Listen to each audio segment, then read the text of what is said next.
All right, joining us on the broadcast is Harshvardhan Shringla, former ambassador to USA and former Foreign Secretary of India. Welcome to WION, Ambassador Shringla. Thank you. Ambassador Shringla, since the Pahalgam terror attack on April 22nd, Pakistan has shown no demonstrable action, only denials. I want to ask you, why is Pakistan refusing everything that it has done, that the fact that it is a safe haven of terrorism? You're right in saying that they have actually not availed the off-ramps that were available for them. Our strike on the night of 7th May was very, very targeted, precise and calibrated. It focused only on terrorists and terrorist infrastructure inside Pakistan and Pakistan-occupied Kashmir. The results were there for everybody to see. Those who were killed were terrorists, including the infamous head of the Lashkar-e-Toiba, which is Rauf Azar, who was also responsible for killing Wall Street Journal journalist Daniel Pearl.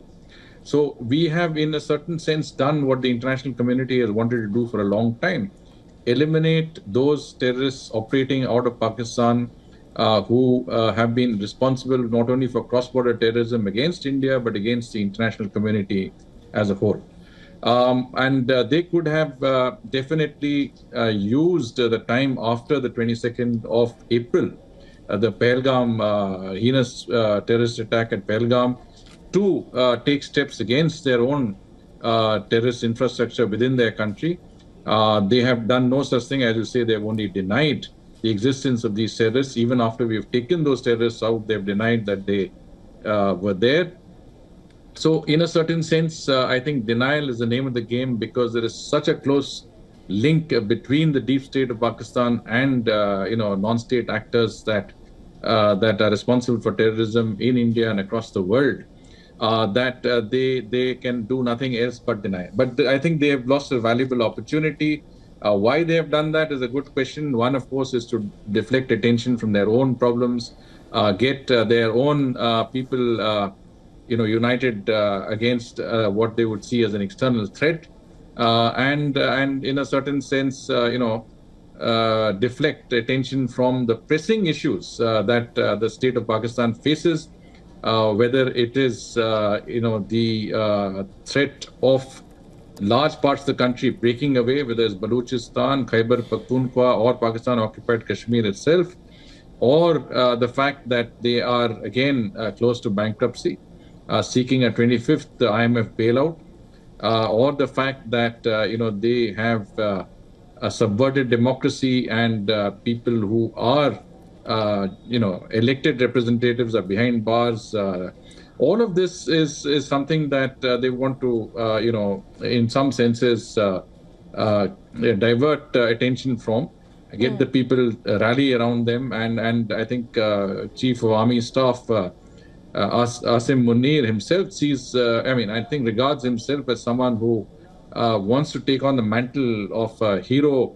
If you look at his statement that he made before the Pahalgam incident, which talked about Kashmir being the juggler of Pakistan and the infallibility of the communal divide, it shows that it reflects his mindset, and I think this is where the problem lies, both in terms of the fact that power is concentrated in one man or a number of military leaders.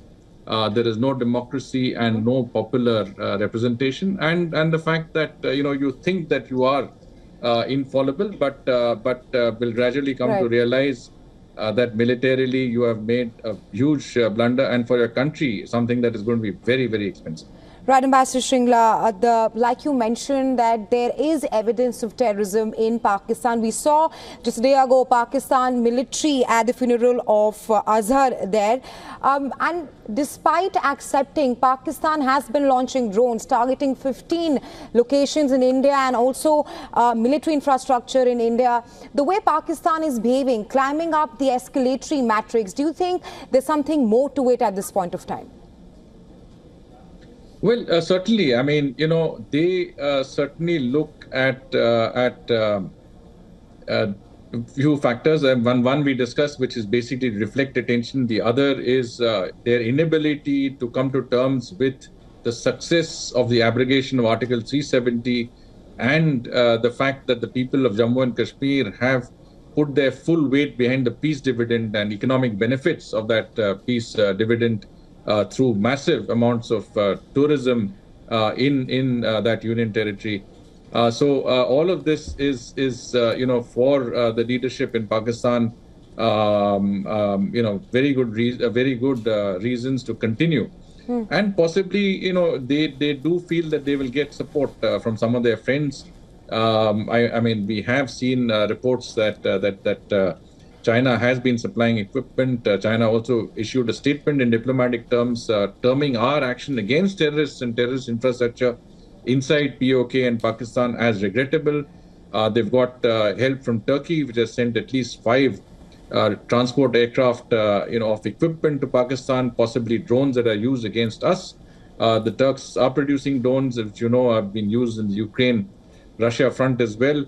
So they do believe that they have their own support and possibly want to continue this, not only to demonstrate to their own people that they can count on this military leadership, but also, I think, send a message that India is a conflict, an area which is in a conflict zone, thereby dissuading, investments, dissuading FDI that comes in here, and diverting us from a high growth trajectory that will take us into the ranks of developed countries. So all this, I think, is behind those calculations. We cannot be precise in exactly what the thinking is, but we can surmise that the motivations have never been very good and will not be good as far as India is concerned. Right, Ambassador Shringla, thank you so much for taking out time and joining us here on WION. Thank you.